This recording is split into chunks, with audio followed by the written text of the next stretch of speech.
Hi guys, Jamie here from JB Motion. Today we're going to be creating this. We're going to be using C4D to create that mental looking yoke in the sky and importing into Unreal Engine 5 where we're going to be adding the character, the rocks or whatever they are, the sea and the sun. Clouds also. So let's get started on this. Here we go.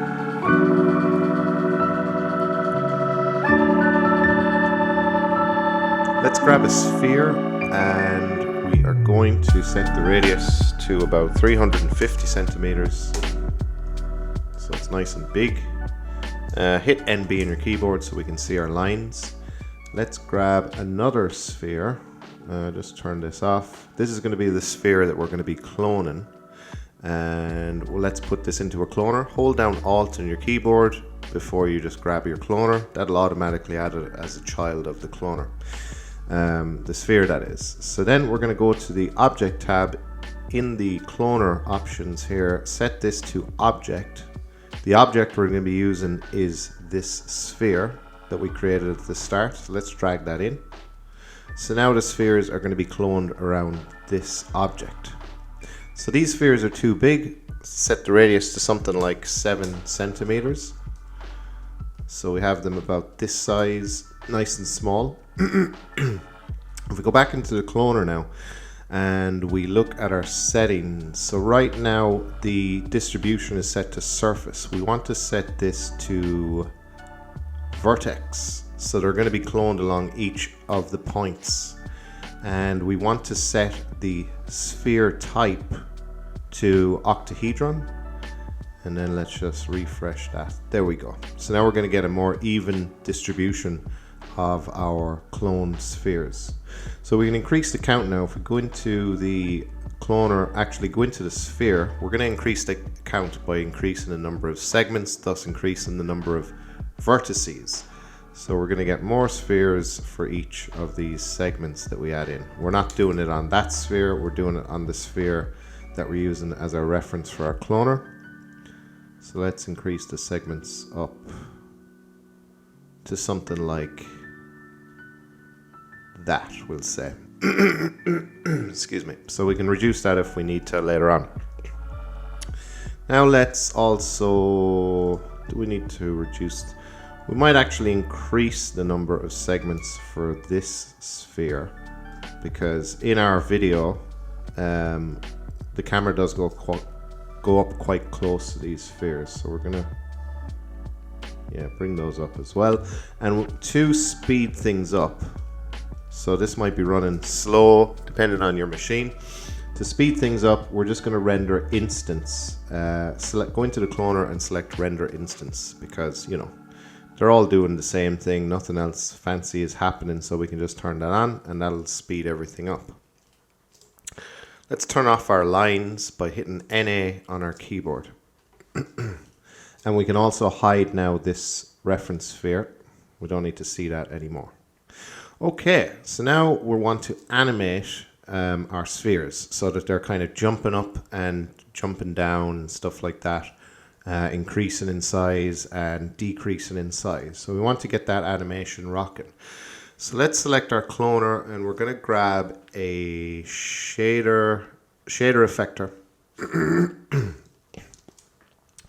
And in the parameters, we're going to tell the shader effector to affect the scale and the position of the of our spheres. So we want them to just move outwards. So we're going to be affecting the position along the z-axis. So we've increased that to like 91 just for now. And for the scale, we want to increase the scale as they come out, or maybe decrease. I'm not sure. We'll see once we get this all set up. So now that we have our shader parameter set, we need to get some kind of shading rocking as well. So let's go into the shading tab and let's just grab a noise. So now we can add a bit of animation to this. So if we set the animation speed to like 1 and just play that, So you can see now we're getting some animation. Let's go back to our shader parameters and increase the position along the Z to a greater value, so we're getting more movement. Okay, might even go a bit more. Let's turn this sphere on again just so we can see how far they're actually moving out. Okay. And if we go into our shader, go into shading and go into our noise, and let's just mess around with this low clip, high clip values. So you can see that it's like pretty evenly distributed between black and white. So wherever it's black, you know, nothing's happening. Where it's white, something's happening. Or that could be vice versa, I'm not sure. But anyway, you get the drift. So if we increase the low clip here, you'll see, let me bring this up. If we increase the low clip, we're going to get less activity. It's kind of not spread out across the whole thing, as in we're not getting animation across the whole thing. Increase the low clip, we're getting spots where nothing's happening, and then we're getting spots where there's a lot of stuff happening. If we do the opposite, reduce the high clip, then we just have spots where it's all happening and nothing else is. So basically it's all set to like max settings. What I mean is the parameter, this is set to 606 when everything is white.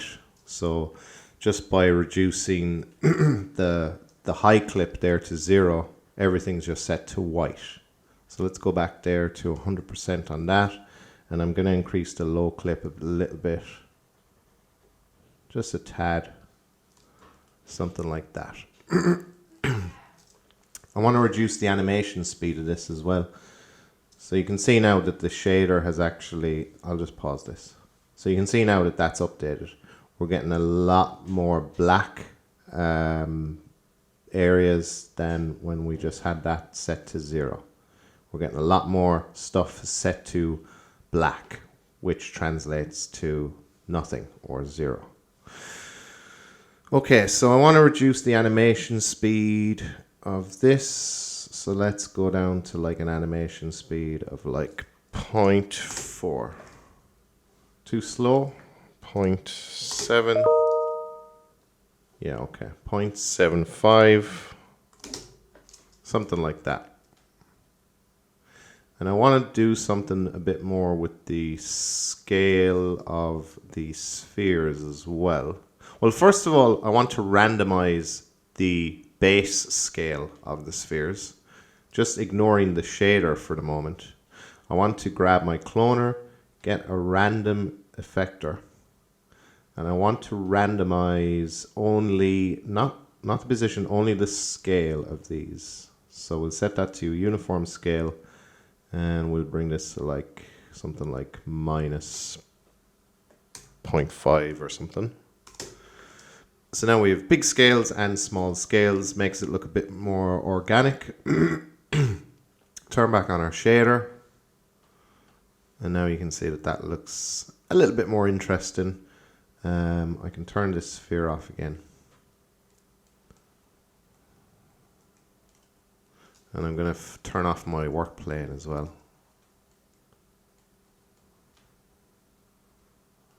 So this is what it's looking like inside our sphere. Don't know why I'm showing you that. I was just curious to see. And okay, I think we want to do one more thing with the shader effector. So go into the parameter tab of your shader effector and let's just play around with the scale of this. So now if I just go like all the way to -3, you can see that the spheres shrink in size a lot the closer they get to our center sphere, we'll say. I think that looks quite cool. Like it looks more like we're getting a lot more particles, more particle kind of effect. We'll go for -2. I still like it at -3. I like that higher value. And I think I might add a few more spheres as well. So I'm going to go to my reference sphere for the cloner object. And let's increase this up to like 120.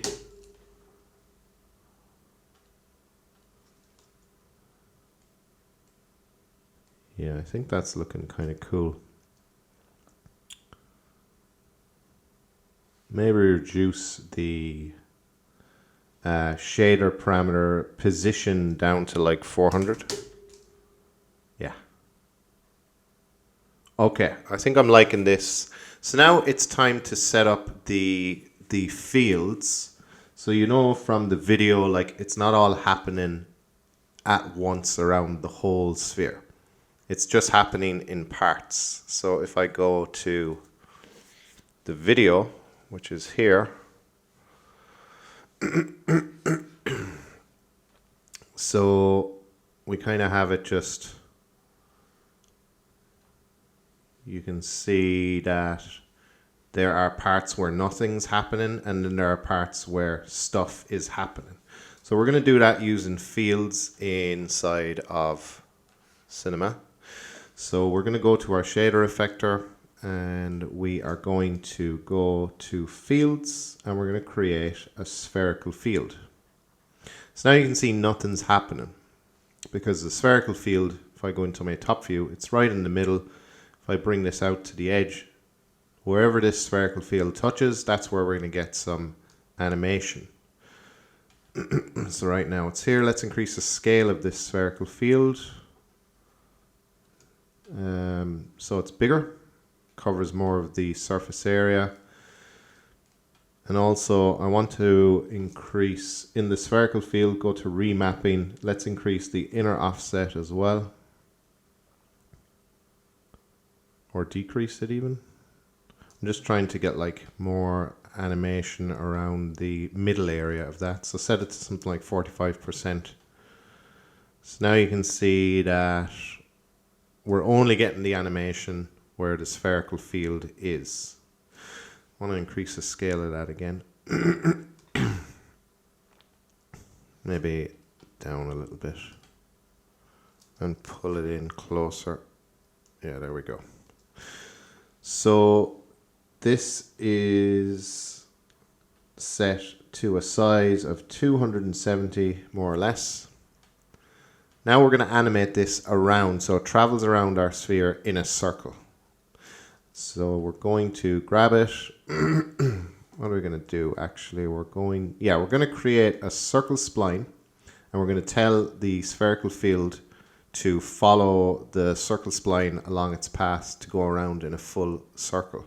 Let's scale this up to match the size of our sphere. And let's set it to the correct. You can see there it's on the wrong orientation. Set it to XZ. And let's scale that so that it's like, you know, hugging our main sphere. At this stage, we should probably do a save as. So I'm going to do that now. I'm going to go into, let's see. We'll create a new folder called Discovery. And let's go to C4D files. And this is our sphere main. Save that. Cool. So, okay, animating this spherical field. So we're going to right click on our spherical field, add an animation tag align to spline. And the spline that we're going to be animating along is the one we just created. So drag that down into this field here, spline path. And we want to see the way that spherical field jumped out about a bit. We just need to decrease the radius of our spline. And now we can animate this in a full circle using the align to spline tag's position property. So we can just zoom around there like that. So let's go to frame 0. The amount of time it takes us to get around to a full loop, we'll say it will need Well, let's see what I did before. I gave it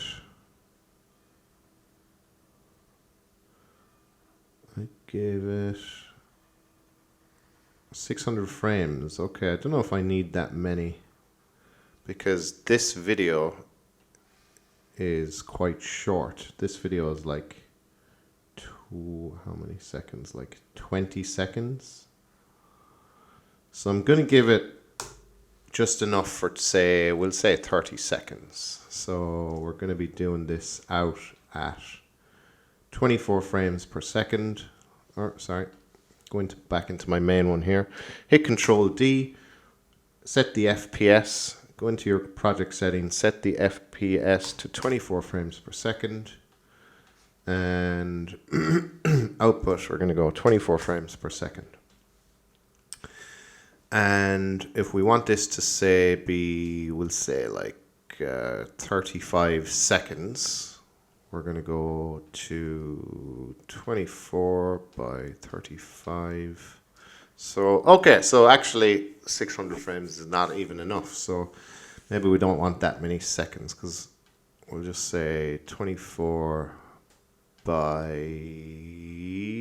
we'll go 25 seconds. 600, okay. So we're on the button there. Okay, so we'll go 600 frames.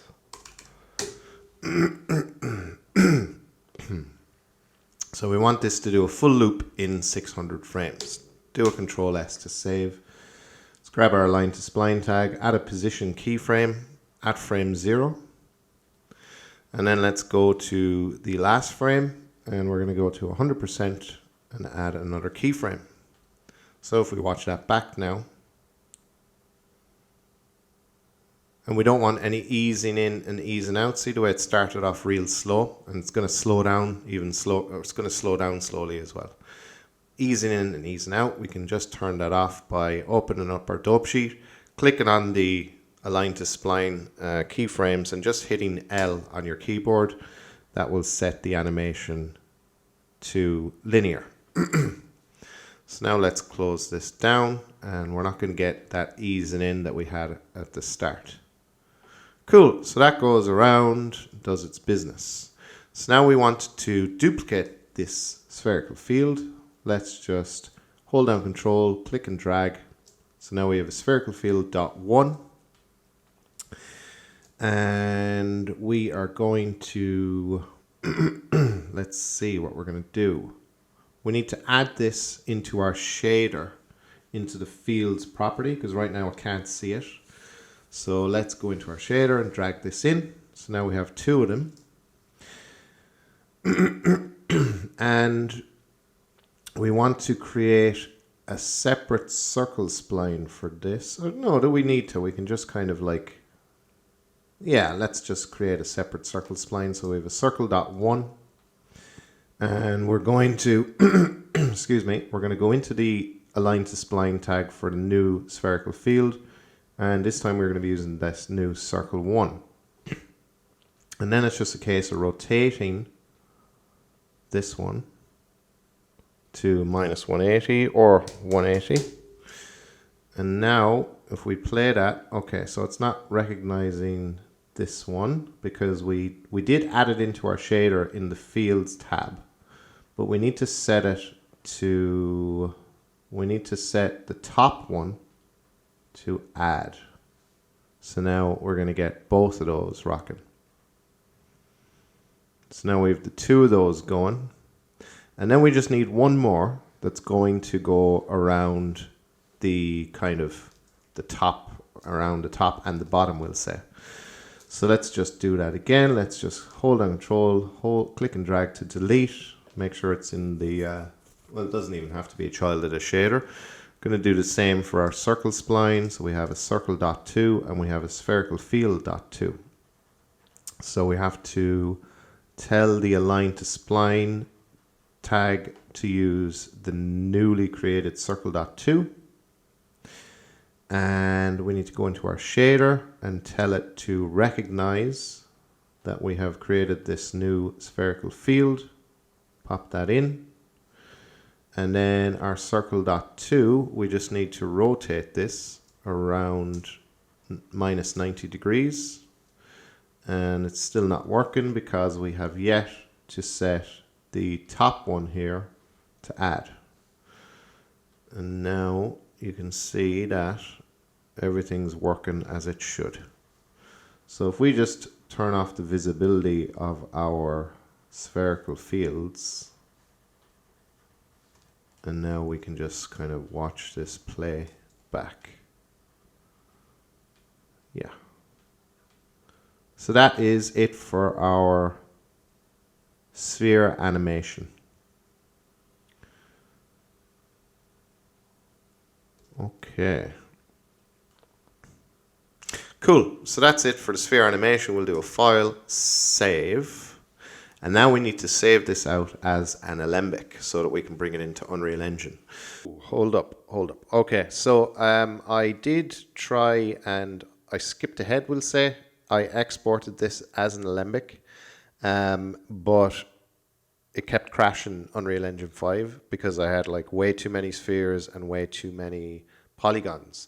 So what you're going to want to do is go into your sphere, which is being used as a reference for your cloner, bring down the segments all the way down to 70. So we want 70 segments on our sphere. And for our cloned spheres, so if I just turn on my lines here with NB, for our cloned spheres, we're going to be going with 20 segments. So we're reducing the number of segments on this reference sphere so that we get less clones. And then we're going to reduce the number of segments on our clone spheres just so we're not going to crash Unreal Engine or even have any chance of it, we hope. It's dependent on your machine, I'm assuming. So, okay, so that's fine. I'll turn back off my lines with NA. And I can hide this again.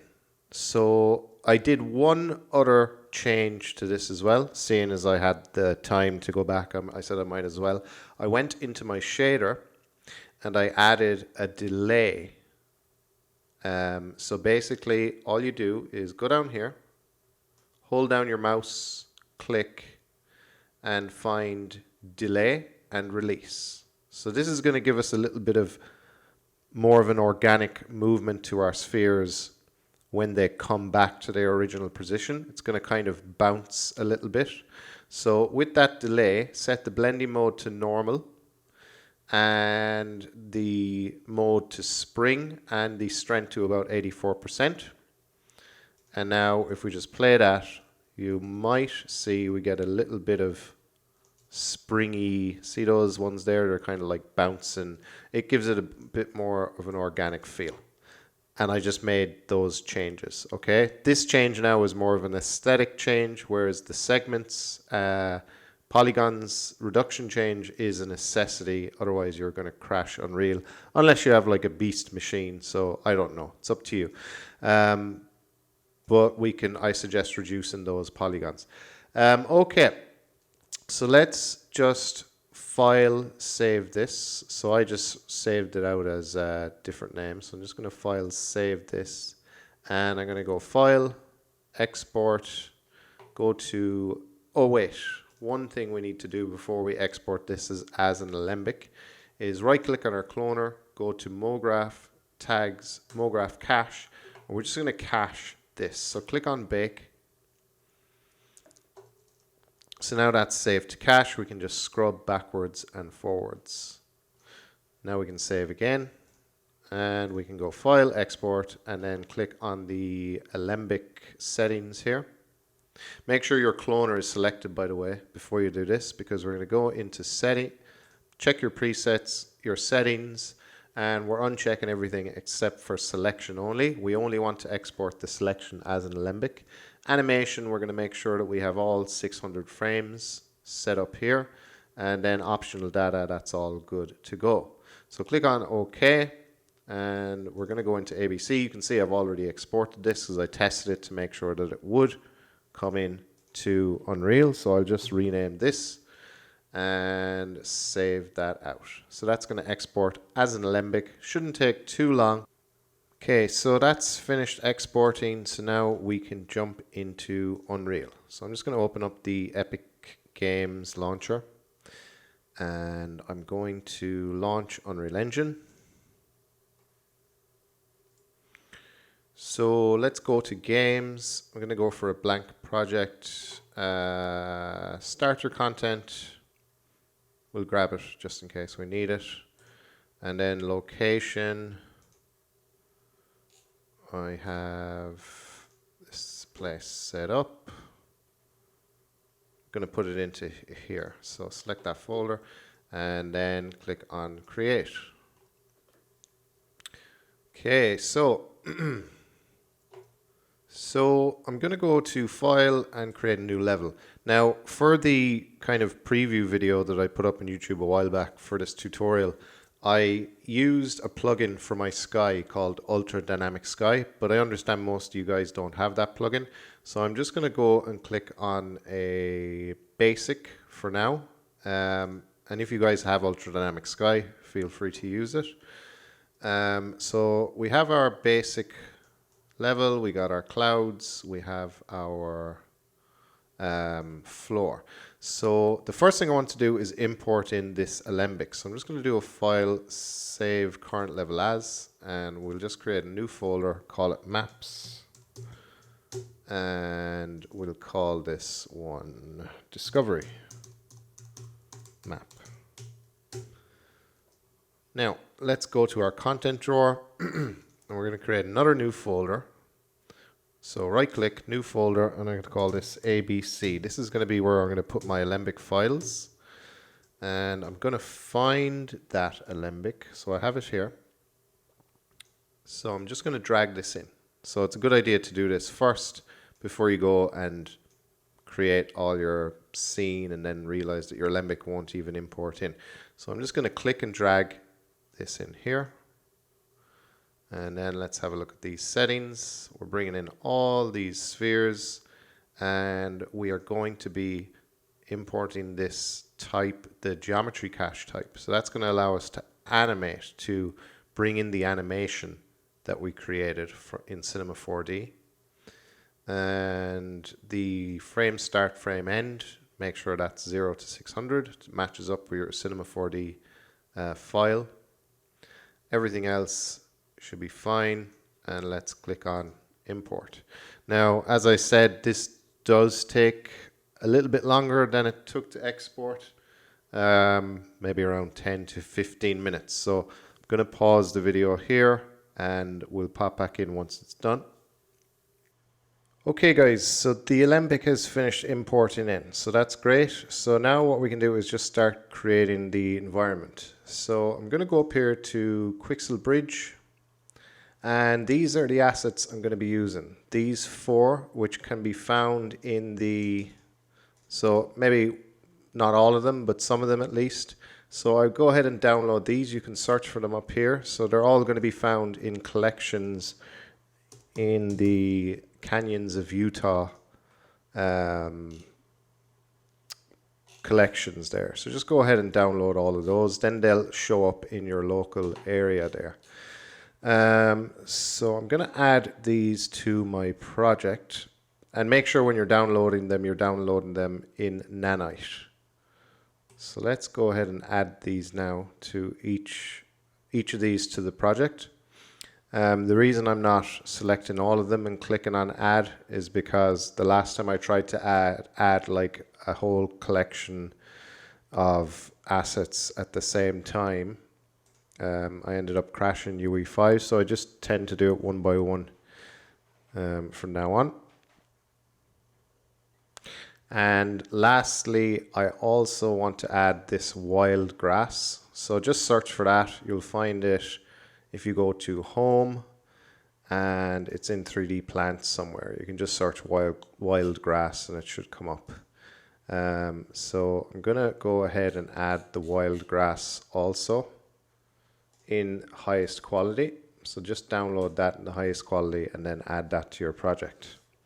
Okay, cool. So we have all of our assets in here. So if we go to our content drawer, go to content, and in the Megascans folder, these are all our assets. So what we can do is actually filter by static mesh. So we'll be able to see all of our assets, all of our static meshes. Because I've already selected this, I have this option to click on this filter down here. This functionality is, I think, only available in Unreal Engine 5.2. So I'm just going to click on that, and now all my meshes come up. So just wait for them to load. While that's loading up, we can have a look at the video. So this is the video I uploaded to YouTube a while back, and this is what we're going to be trying to recreate today. So starting off, it looks like I used the hoodoo, I think they're called, to get this kind of lower section going. So we'll create that first. We're going to grab this one here. Let's just click and drag this in. And if I just zoom out here,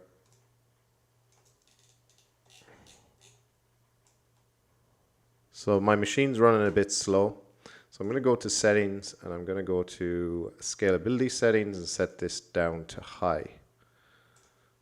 And now I'm getting a bit of a smoother viewport.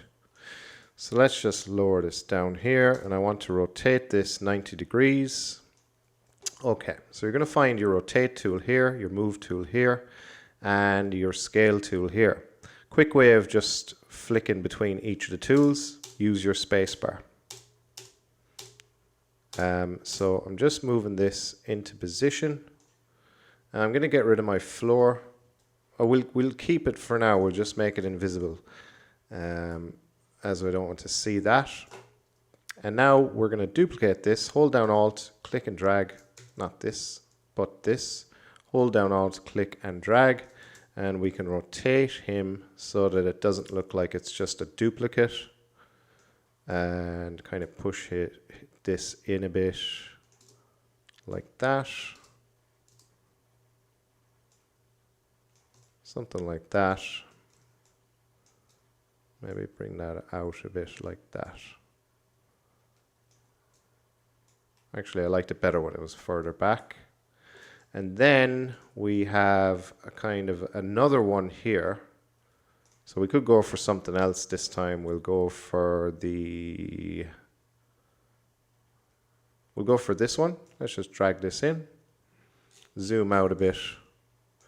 And we can push this down. Actually scale that up.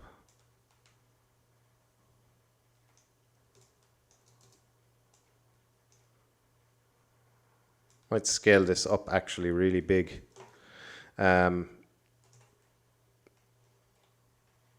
Scale, hit space to just jump into your scale. And then we can kind of rotate that around. So it kind of looks like that, and push him here. So this part, guys, is kind of up to yourselves. You know, you can push stuff around and use one of the 4 assets that we've downloaded and just kind of drag and drop and move stuff around until you get something you like. It doesn't have to be exactly the same as mine. So now that we have that done, what we can do is bring in our character. So we just get a better idea of scale, because in the video the character is like tiny. So we'll bring him in now, and we'll set him up so we can see what size everything is relative to him.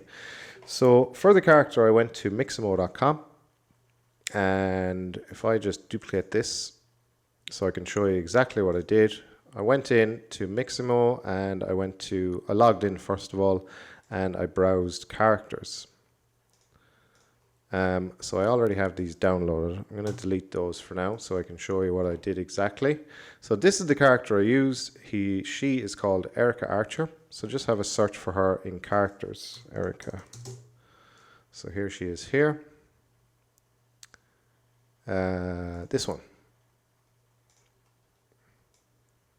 So we want her in the T pose first of all, so that we can get her skeleton in before we download and apply the animations.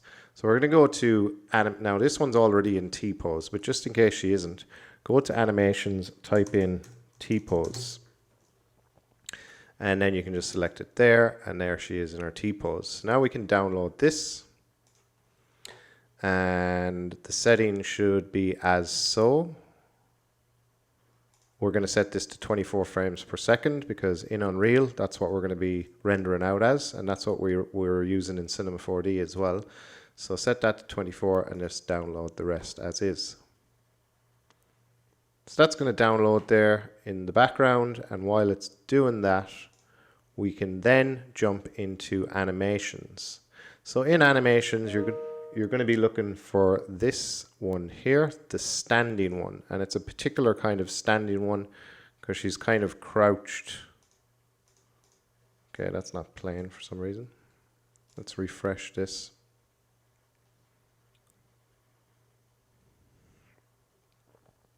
Let's see if we can get this to play. Okay, yeah, so she kind of stands up in a very dramatic way. And I want her to stand up a bit slower so it's even more dramatic. So I'm going to bring down the overdrive. Yeah, so that's like extra dramatic. I'm going to give her a bit more arm space as well so she doesn't kind of touch or intersect with her legs. Maybe even a bit more.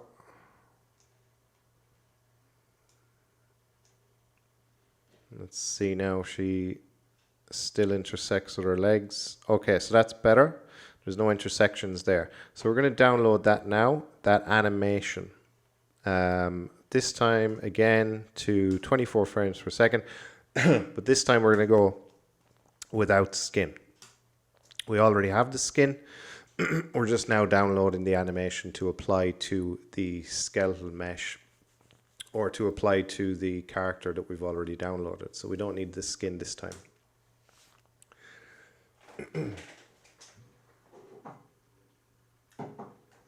Cool. Okay, and we're gonna need one more animation as well, and that will be this one.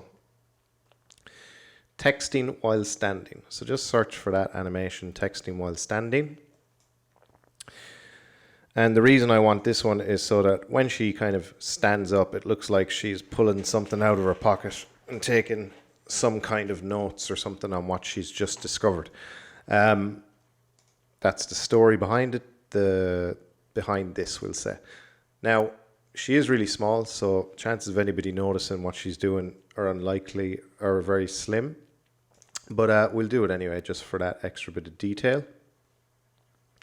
So everything, I think, here is fine. We might need to add a bit more character arm space. No, I think that's fine. There's no intersections with her arms and her legs there, so we can download that. 24 frames per second without skin.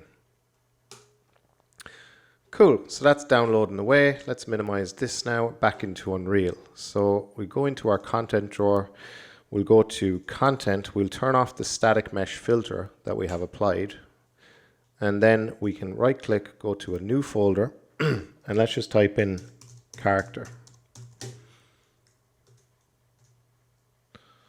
Okay, I didn't spell that correctly. Excuse me.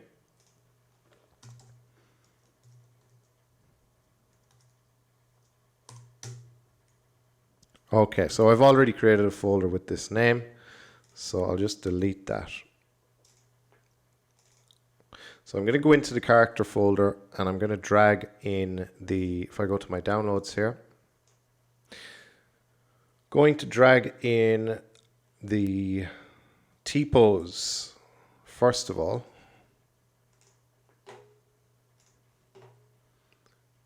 And all the settings here are fine. So just click on import all. Give that a second to import. Don't worry about any of these messages you're getting here. Just close that down. And it's probably going to be doing some preparing mesh distance fields as well.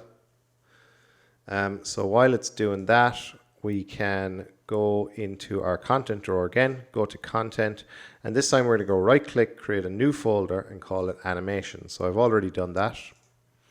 And in here, we're going to be importing the animations that we have downloaded. So that'll be the standing animation. And we're going to use the T-pose skeleton.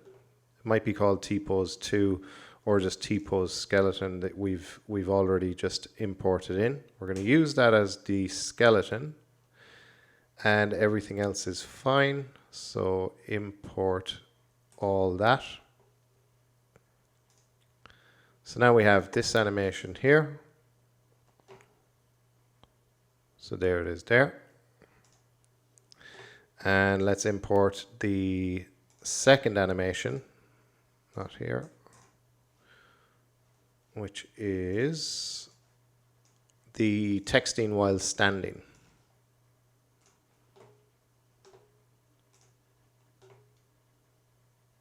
And let's grab the T-pose for this again and import all.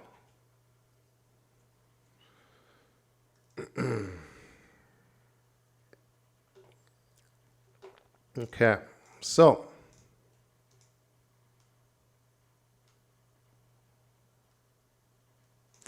now let's just drag in the character first of all. So let's go and drag in the standing animation first.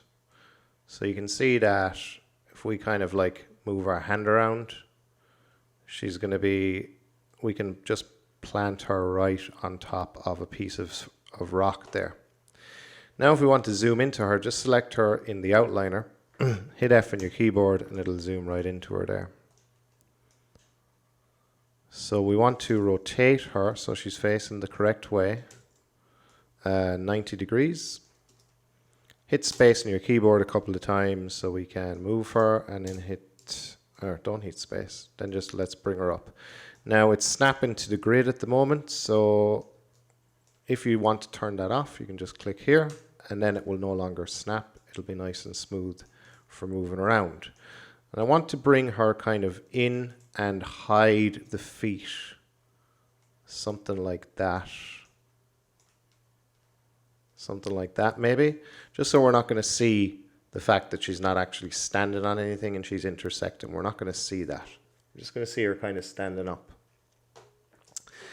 And excuse me. And to now get the animation rocking, we want to go into our content drawer. Let's create a new folder. We don't have to do that actually. We're going to go up here and let's add a level sequence. We can call it new level sequence or whatever you like, and click save. So this is our sequencer. This is how we get all our animations and everything rocking. So we're going to drag in the character here into our sequencer. Now if we go to the animation button here, and we can select standing 1. Now we want to increase the number of frames here. So let's go to 600 frames. I'm going to type in 0600 and hit enter. And I'm going to do the same, 0600, and I'm going to hit enter. Let's just drag this red line right up to the edge, and we can have a look to see our animation now is now working. Okay, I don't know what this is and why it's happening. Oh, okay. It looks like it's doing it seems to be stuck on that one. Hopefully it's not going to bother us too much. Or bother me. It might not be happening for you guys. But if it does, I'll just restart Unreal. Okay, so that's our animation rocking. So now if we zoom out, you can see what we're dealing with scale-wise. So I want to make this even bigger. So I'm going to scale this up even more. Pull that a bit further out.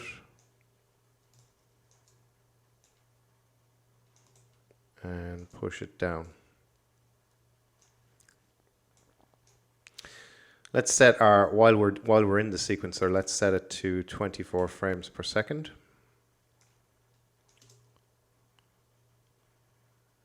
Cool. So we have our character in there. We could probably do with a few more assets kind of in the foreground or in front of this, and some maybe behind it, just to give a bit more depth because this is looking a bit flat. So I'm going to go to the content drawer, go into mega scans, and I'm going to go into 3D assets and turn back on this filter. And I'm going to drag in this one, which is quite large, as most of them are, I suppose. And I'm going to pull him out a bit. I'm going to rotate him 90 degrees. I'm just using spacebar again to flick between my move, scale, and rotate. And I'm going to bring him down there and kind of push him in a bit. Something like that. If you want to stop the rotations from snapping as well, you can turn that off there. And let's maybe scale him up a little bit as well. Okay. And I'm going to bring in, maybe I'll just duplicate this guy. Hold down Alt, click and drag, pull him over, and I'll just plop him kind of down there. Something like that. And I'll do a full rotate on him as well. Pull him in a bit. Yeah, so now we have a bit more feeling of depth as well. We could do another duplicate of this guy. Just going to drag him over there. Scale him up. Pull him down. Yeah, okay, something like that. Now, is our camera, well, we might have to add a bit more down the bottom, so we'll see now once we have the camera animation set up. So with all that done, we can go ahead and do a file, save all. It's probably a good idea to set up our camera at this stage. So we'll do that now. Looks like the preparing shaders thing is doing its thing now. Seeing as oh no, it's still not. Oh yeah, okay, it's going now. Cool. So yeah, as I was saying, it's a good idea probably now to set up the camera so that we can get an idea of what's in shot and, you know, what's out of shot. We don't want any of this nastiness showing up in our camera shot. So to create a camera, let's go here to add go to cinematic and cine camera actor. Okay, so let's now go into the Cine Camera Actor view. Before we do that, actually, let's right click on the Cine Camera and go to Snap Object to View. And now that's going to snap the camera to where we were just looking at through the viewport. Now we can jump into our camera view. Okay, so camera settings, just click on your camera. And let's scroll down. We're going to be using the 16:9 DSLR. We're going to go for maybe the 12mm. No, that's too wide. We'll go for the 30mm. And we'll probably be putting that to universal zoom anyway at some stage.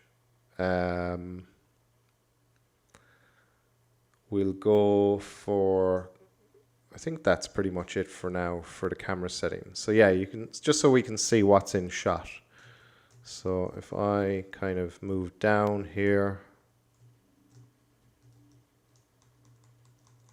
yeah, that should be good. And now we can bring in our alembic as well. So let's go to our content drawer, go to the content folder, stop the static mesh filter. Let's go into our alembic folder and let's bring in now the alembic. So I'll pop that there. Let's bring that up. And you can see we need to scale this up quite a bit. So I'm going to do that now. Oops. So select it's called the sphere main, and I'm going to hit space a couple of times to be able to scale that up, and space again so I can go to my move tool to pull that back.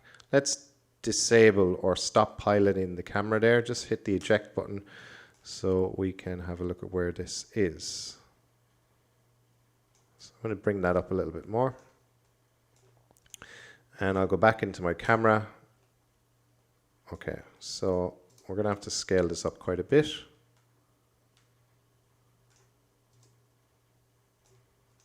Let's have a look at this.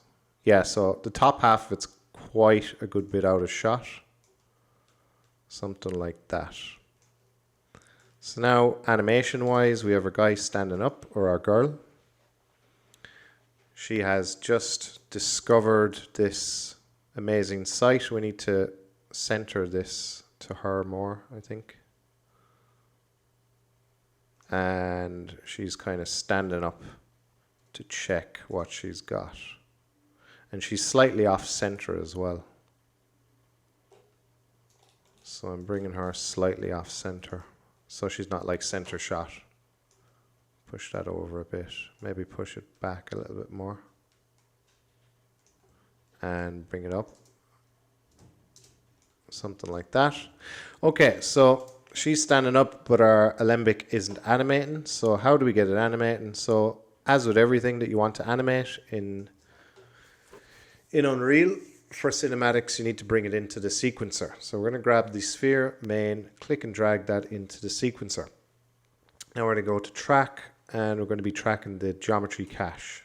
Now you can see that we have all of our 600 frames. Hang on, we're only at frame 456 here. So let's see if we can go 0800. Just so we can get that up to this red line up to 600. This red line tells us how many frames we're going to be rendering and when this is going to stop playing back. So when it gets to that red line, it stops. So we can set this to loop as well if we want. So that'll keep looping over and over. So now you can see we have our alembic and it's being animated and all that good stuff. Okay guys, so what we'll do now is animate the camera. So we're going to grab the camera and we're going to be dragging it into the sequencer. And we have it there now. And make sure it's extended. This little film strip here is extended all the way to the red line. And let's find we'll go back to the very beginning and we're going to find the transform keyframes here. So we're going to be going for the location transform first of all. So let's undo that. I didn't want to add a keyframe just yet. Let's first of all find where we want the camera to be. So I'm just going to bring the camera to the starting point. I want it to kind of travel quickly past our guy, kind of we'll say whoosh past him, kind of like that. So I suppose the starting point could be about here. We can change this later if we need to. So let's add a keyframe on the location there. We'll go for, yeah, just add a keyframe. And then we're going to fly back. So it whooshes past our guy. And we're going to go pretty far back, I suppose, to about there. And oh, we should have brought the actual time indicator here to the last frame before we did that. So let's do that again. We're whooshing past our guy and we're going to go out to about there again.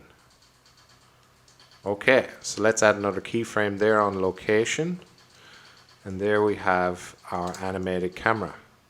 So it's easing in and easing out. We don't want it to do that. Let's grab both of those keyframes, right click, set that to linear. So let's have a look at that now. So it's taken a long time to actually whoosh out. So we don't want it to take that long. So let's drag this keyframe back so it goes a lot quicker. Oh, make sure you're only grabbing the one keyframe. And let's just drag that out to about there, we'll say. So we're going to get this going a lot faster. Even that feels a bit slow. So I'm going to go even faster again. Kind of like that.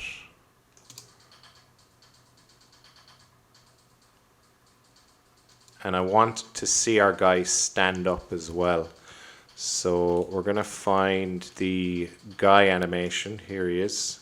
She is, I should say. Keep misgendering her. And we're going to drag that animation to about there so that when the camera walk goes past her, she's just about getting ready to stand up. So she's kind of like crouched. Then she stands up. And then she's going to start texting on her phone. Well, that's the animation we downloaded.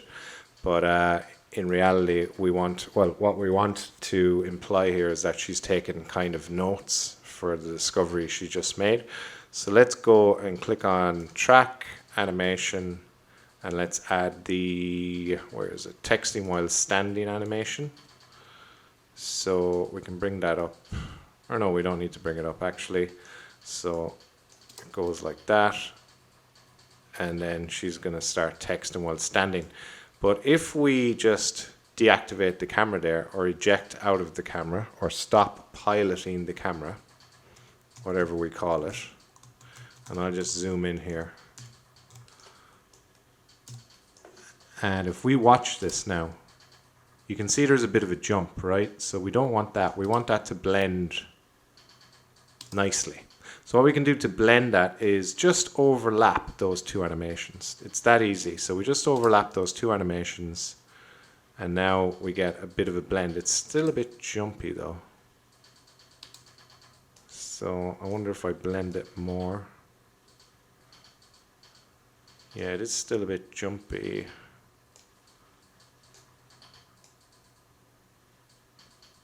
Okay, I just kind of pushed her over a little bit. We are still getting a jump. I don't know why that is. Oh, do you know what? This has to be up on this layer. Let's just undo everything that we just did there. So we're going to go and make sure that our time indicator is not touching this at all.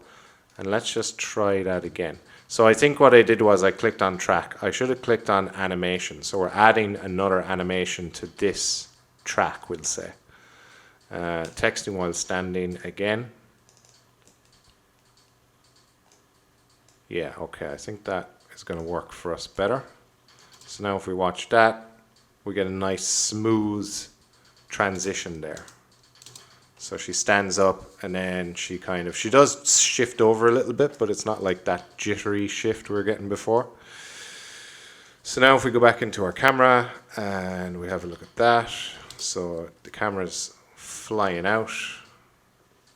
She stands up, and we don't want the camera to just come to a sudden stop here. So we might just click this and set this to cubic auto, so that it kind of slowly comes to a stop like that, which seems a bit better.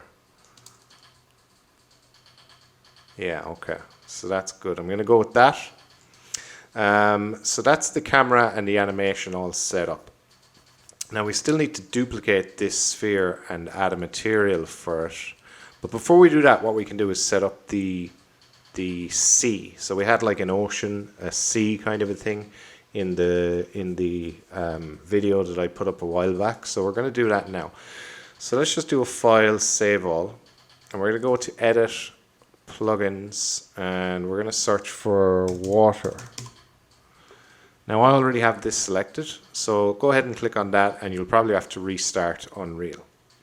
So once that you've done that, we can just deselect our camera, and let's just zoom out and see what we're doing here.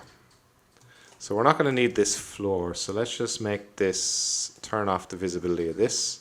So to add the water, we're going to go to Window, I think it is, or is it Tools? I'm looking for Add Actors.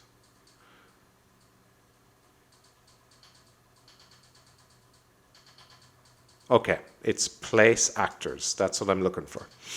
So we're going to be placing water, and we're going to be placing the water body ocean. So let's just click and drag this into our scene.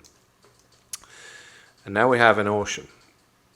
So it's given us kind of like a big hole kind of in the middle. So obviously we don't want that hole. Let's have a look through our camera and see what this is looking like before we do anything else. And let's close down this place actors. We don't need to see that. Okay, we can't really see it very well. Let's move this out of the way. Yeah, okay. So now we can kind of see, we can see the ocean now if we move that rock out of the way. So you can see what it's looking like. It looks nice, looks cool. But let's have a, oh yeah, there we go. Okay. So now we can get a better idea of it. So we can actually improve the reflections of the ocean here, right? So if we go to, we'll do a file save all. If we go and grab a, where is it? Visual effects and a post-process volume. Now you can make loads of changes to the overall look of this with this, but for now we're just going to look at the reflections we're getting in the ocean. So we're going to first of all search for infinite, and this is going to tell the post-process volume to make the changes infinitely, not just inside this yellow cube that you're seeing here. So turn that on, and let's just clear our search. We can now move this out of the way. We don't need to see it. And now we're going to search for reflections. And we want to change the method here from lumen to standalone ray traced. So if I click on that, the difference is probably hard to see. Deactivate the camera there, but it is there. Let's go a bit closer to the ocean itself. So if we turn this off, turn it on, you can see that kind of improve. It takes away that nasty kind of blackness from our reflections, and it just looks better overall. So the shadows looking a bit funky there, aren't they? But we'll come back to that. Hopefully that won't cause too many problems for us. Okay, so this giant hole in the ocean. We need to fix that. We don't want to see that, right? So what can we do about that? So I think what we can do is just grab, if we just grab the water body object here. Now we can grab this, and we can just, should be able to just move that then. If we go to our move tool and then just move this down, do the same with this one, move that down, grab this one, move that down, and this one, and move that down. So there might be a way to just remove that completely. I don't know what it is. I haven't tried to. I just kind of move it out of the way, and that seems to do the trick. So if we go back into our Cine Camera Actor now and just have a look to make sure that we're not going to go past that hole. So we're not going to see that hole, which is good. I might want to go out a bit further though. And I might want this to happen a bit faster. So this is going to happen now a little bit faster. And then it slows down. And I want the camera to actually go out further. I want to see the ocean a little bit more down here. So I'm going to go out a little bit further till we actually see the ocean. Something like that. I think that's a pretty cool shot. So I'm going to add a keyframe on the camera location here. Add a keyframe there. So it's going to, let's see, it's going to come out, slow down.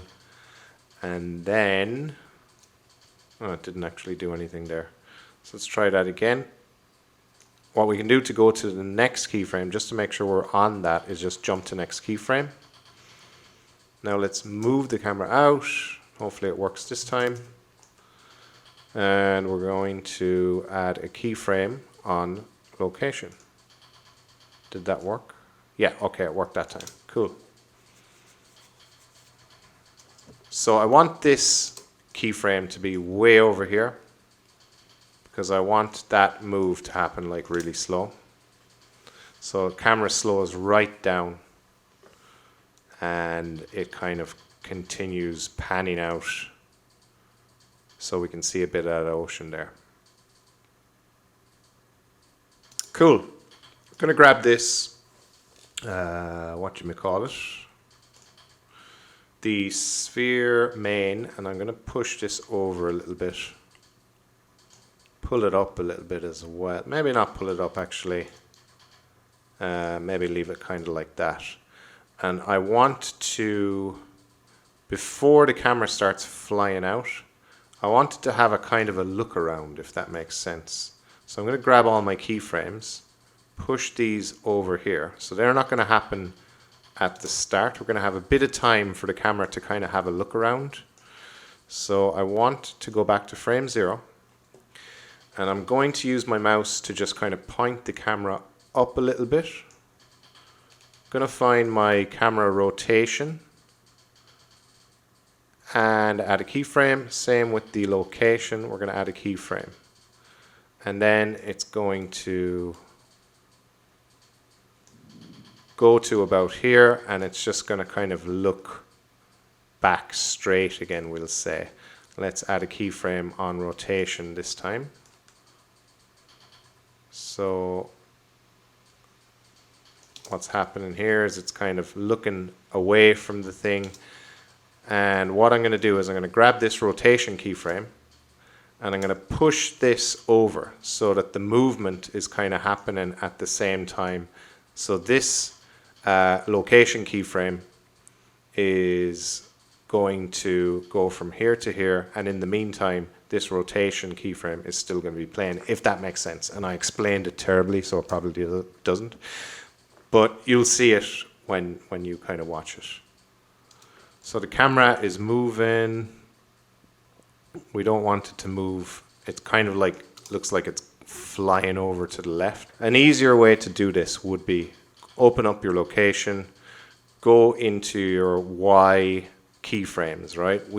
When we set a location keyframe here, we're setting it for all X, Y, and Z coordinates.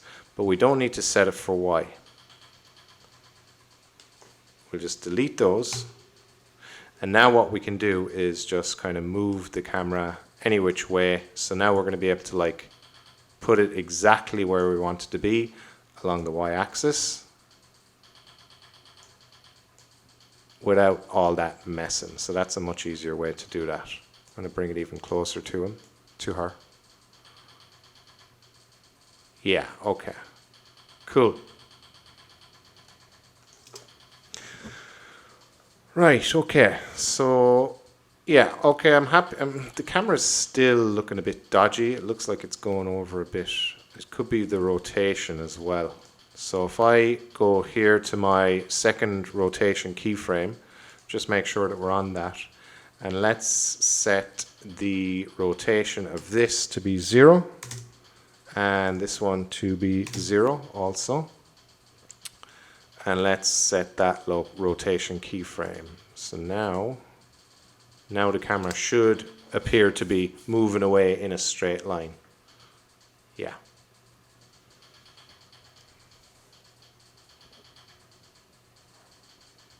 Okay.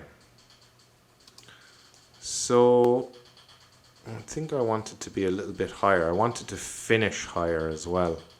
So I'm going to go to this keyframe. And for the, I think it's Z. Yeah. I'm going to bring the Z up a little bit so that our girl's more centered. And I'm going to set a keyframe there on the, is it X or what is this? Yeah, Z. Okay, on the Z coordinate. Set that keyframe there.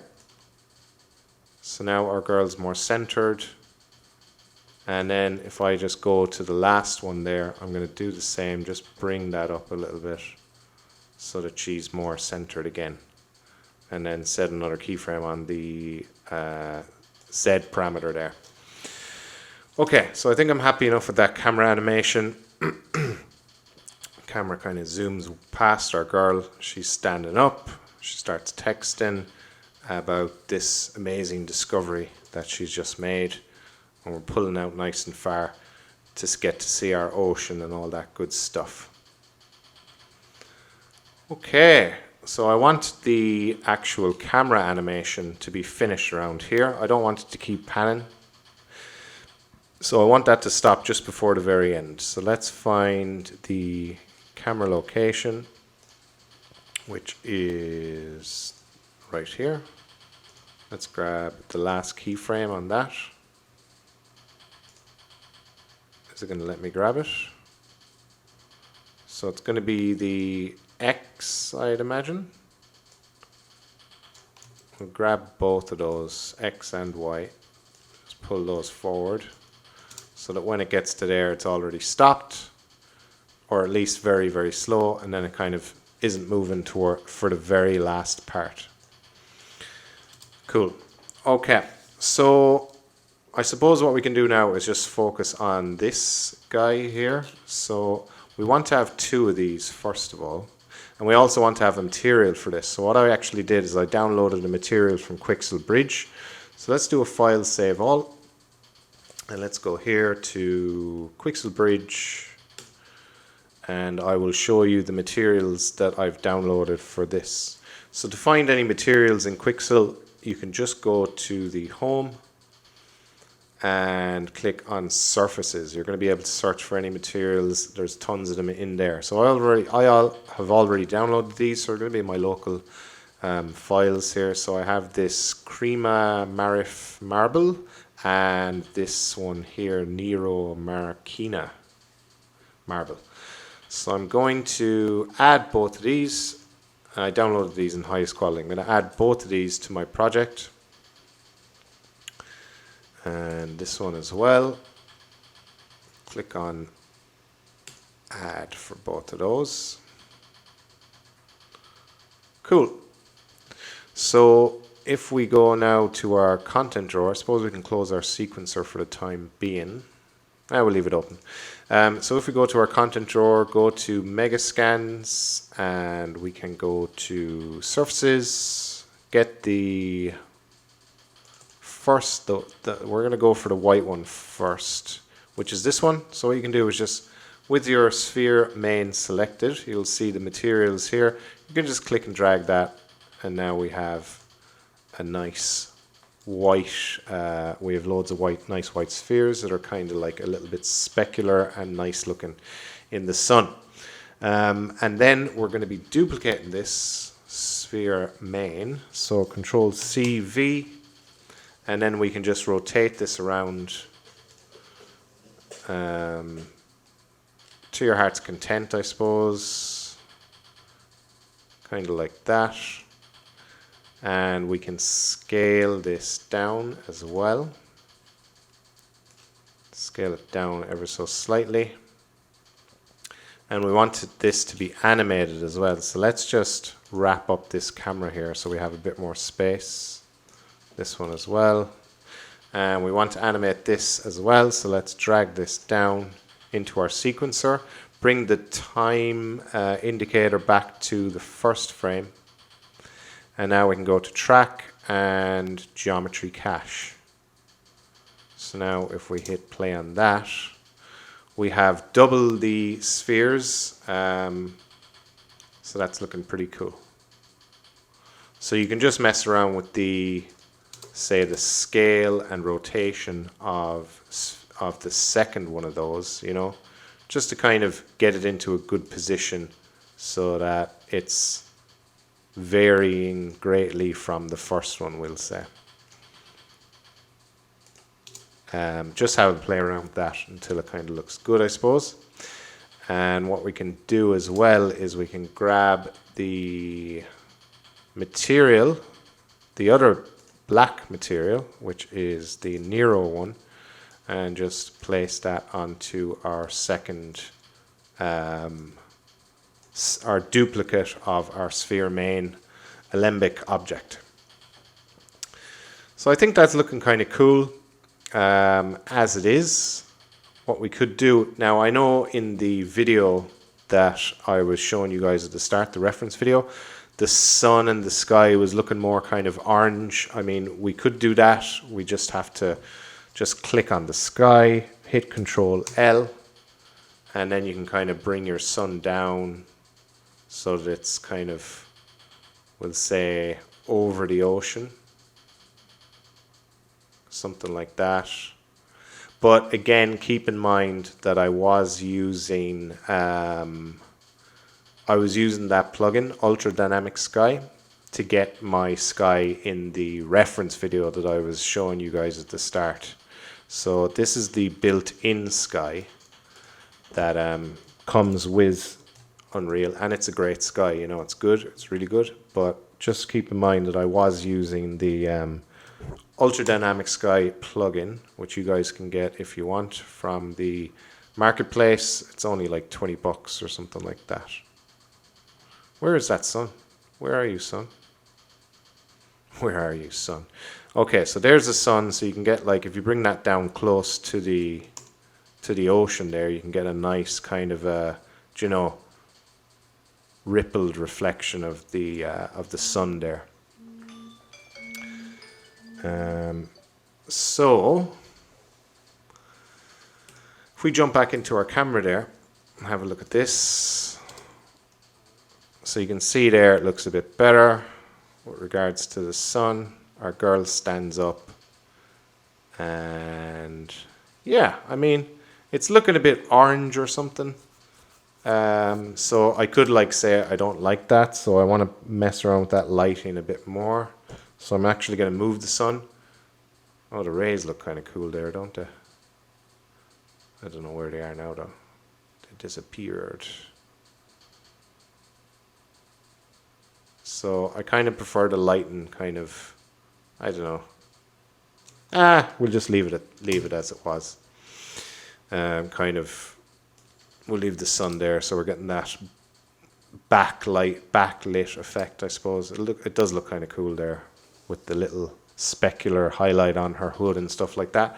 Some final touches before we render this out, so just do a save all. Some final touches. We're going to go to our camera and we're going to,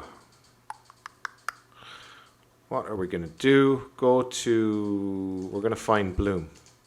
Going to turn this on and set the intensity. So we can crank up the intensity of that, just a bit of added effect. You might say that's too much. Just a little bit of bloom. Just a little bit of bloom. And what else? We can go to lens flares. We can turn those on. Bring down the intensity to like 0.2. Let's have a look what that looks like.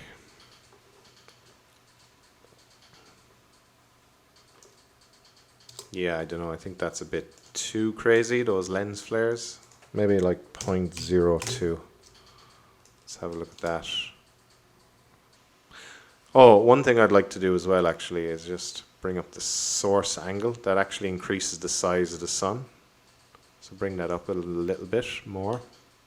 Okay, so hopefully you guys aren't getting that weirdness there that I'm getting, but I'm definitely seeing something. It might not show up on render. Hopefully it won't.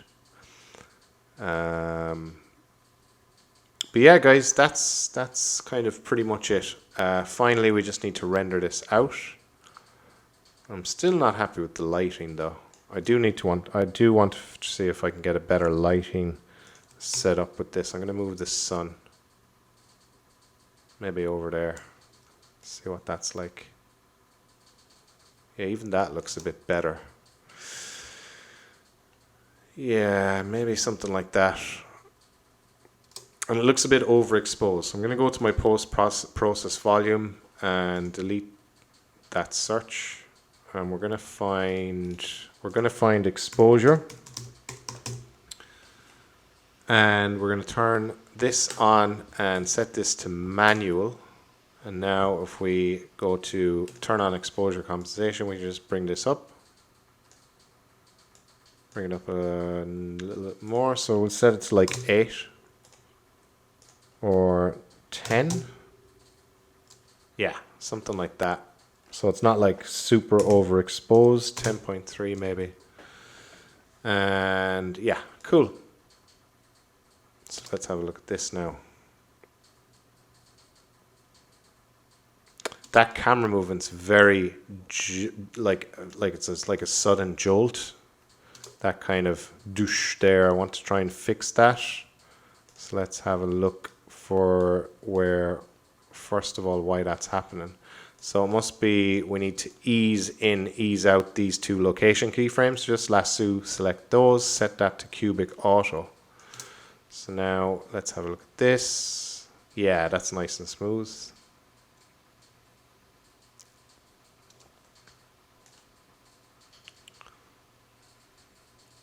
I'm going to make one more change to my sun because I know I'm here for ages now. I'm going to move the sun over here.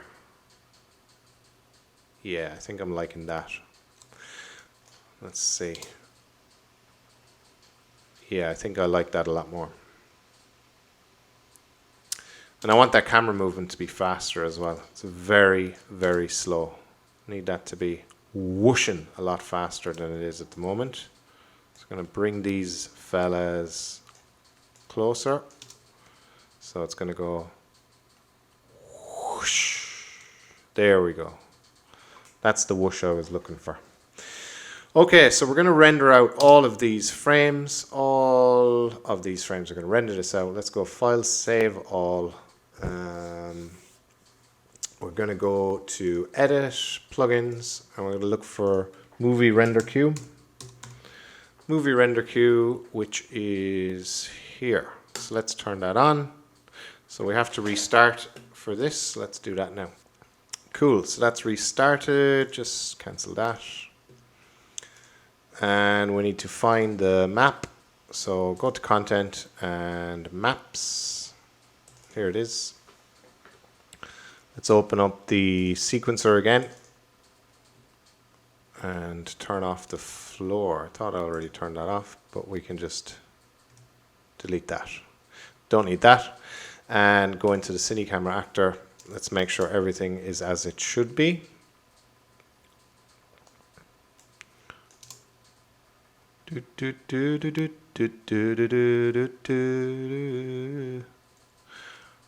Okay, cool.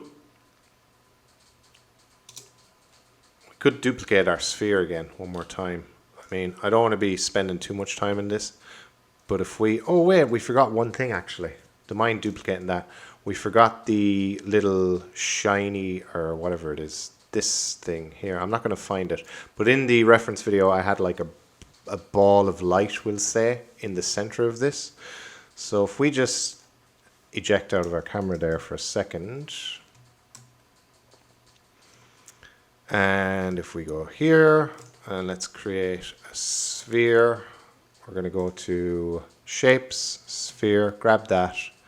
Let's put this into the middle of this so we can jump into our top view and just move this sphere to the center of our mental sphere, we'll call it. Go to our left and just make sure that's in the middle. Go to our front. Okay, cool. So actually we'll go to perspective and let's scale this sphere up. That doesn't look center at all. Let's have a look and see where that is. Okay, so let's make that more centered. I'm going to hit F on my keyboard so that we can just kind of circle around this. Oh. And make sure that it is in fact centered.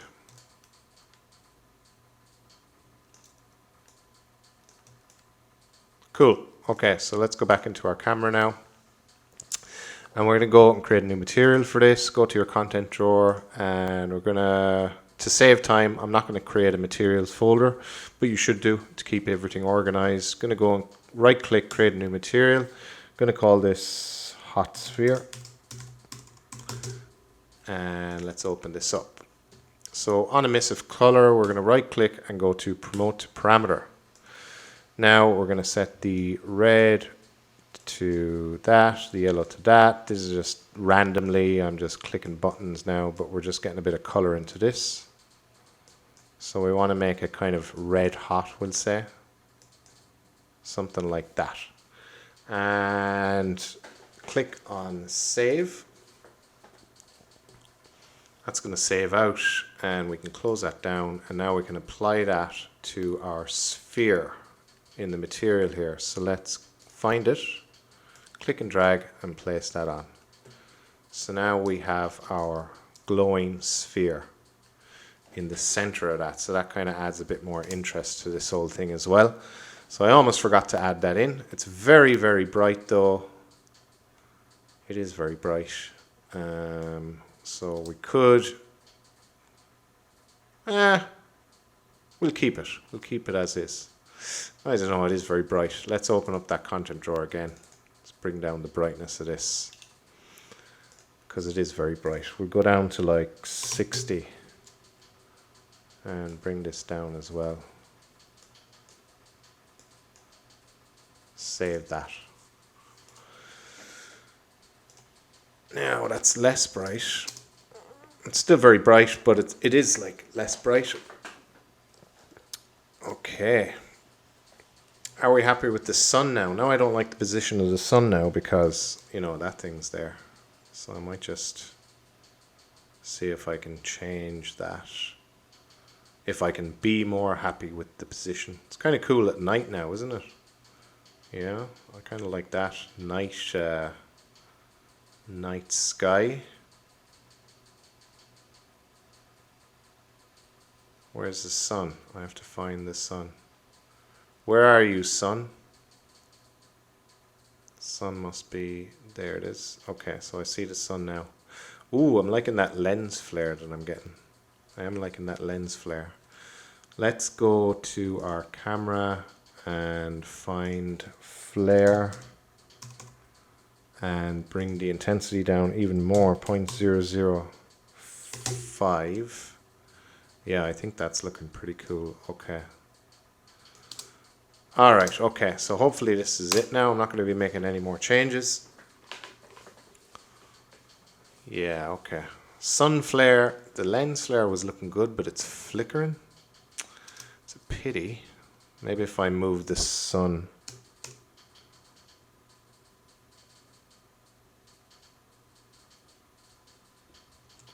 Okay.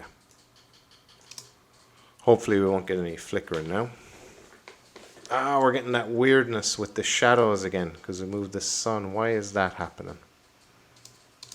That's really irritating. I was sure that I fixed that before by turning off the shafts. The light shafts. I was sure I fixed that before by turning that off. Oh, there we go. Okay, it's working now. Don't know why it wasn't working before. Now we're not getting any of that weirdness. And okay.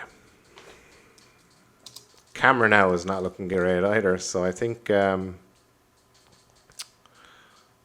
let's set this to linear.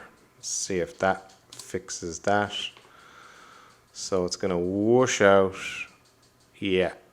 No, that's not it at all. Undo that. We just need to maybe drag that out a bit.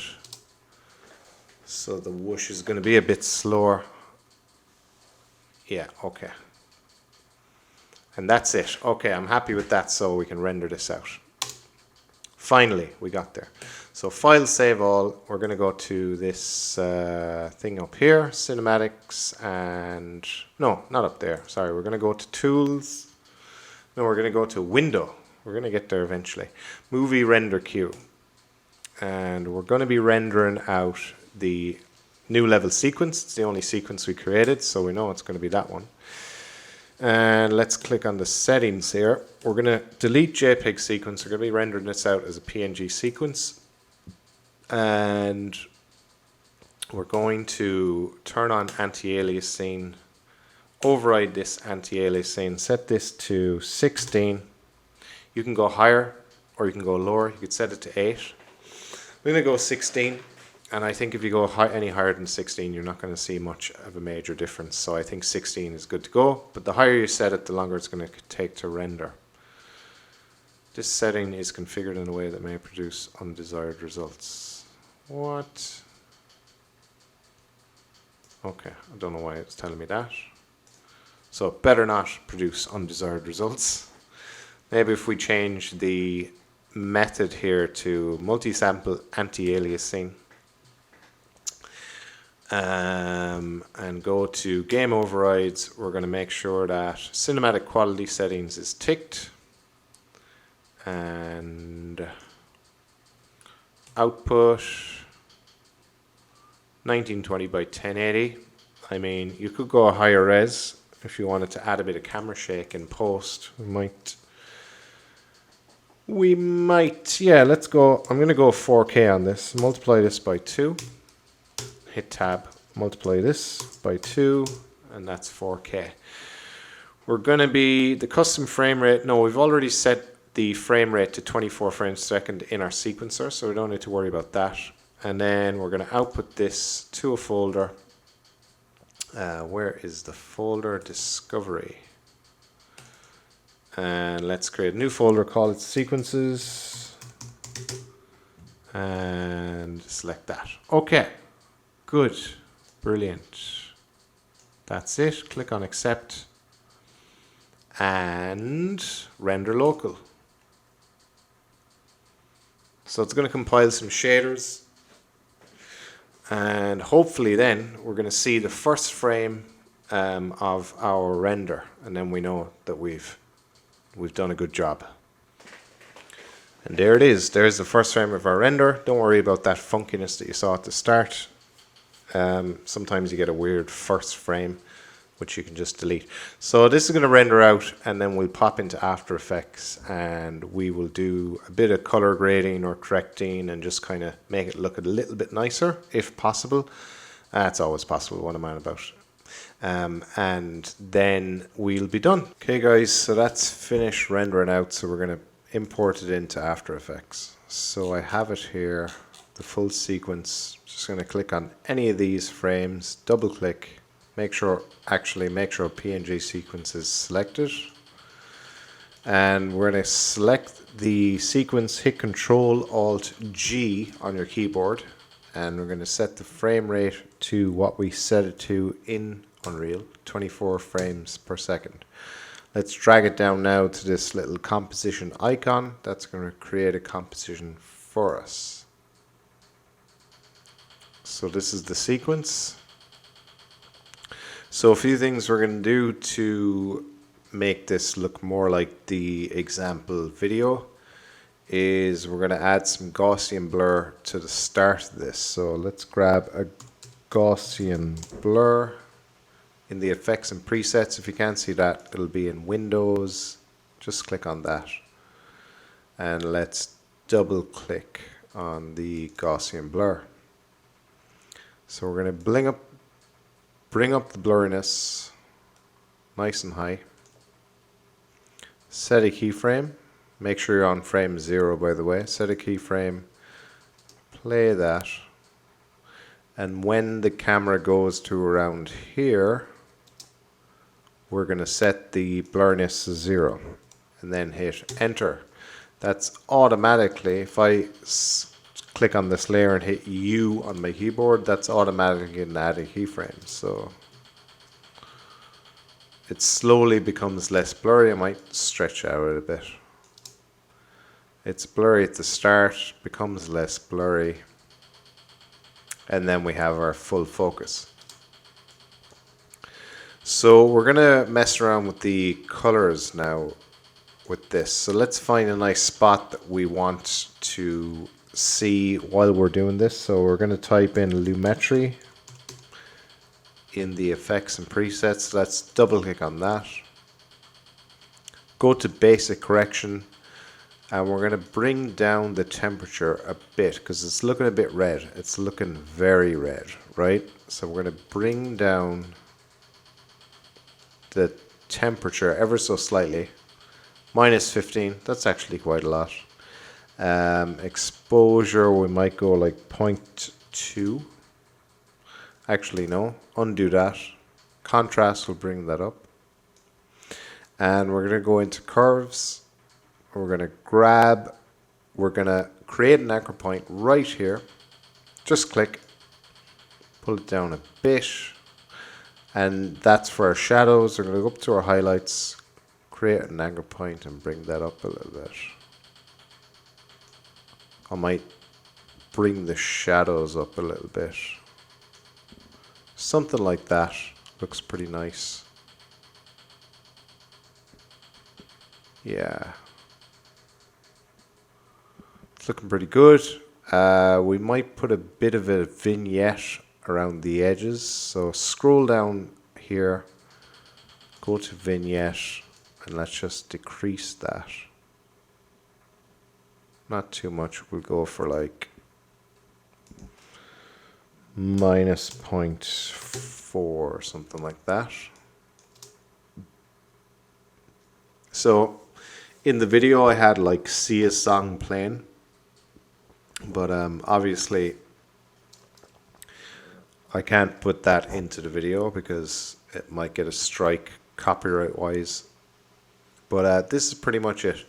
Now I could sing the song for you. So like, I put my arm around beer. Put my arm around beer. I'm unstoppable, etc., etc. But at the risk of making a fool of myself, I'm not going to do that. But this is it, guys. This is the end of the tutorial, and I appreciate any of you guys who have made it this far and actually follow along. There is a couple of things that you could do actually, just to top this off. If you grab the rectangle, make sure no layers are selected, because if they are, you're going to create a mask. We don't want to do that. Grab the color, make it black, and if we just make one of these, and if we go to our line, set that to the bottom or the top, click on that layer, hit Control D, and then we're going to put this on the bottom. Now if we play that, doesn't that look way more cinematic when you got those little black lines, top and bottom? But yeah, this is taking ages to load. But anyway, guys, that's it for the tutorial. I'm pretty sure that most of you have dropped off at this stage, but for anybody who's still hanging around, thank you so much for supporting my channel and hanging around till the very end. If you learned something from this video without getting bored out of your mind, because we're at over an hour and a half at this stage, please do hit that like button. And if you haven't already, please consider to subscribe. Thanks again for watching, and we'll see you in the next video.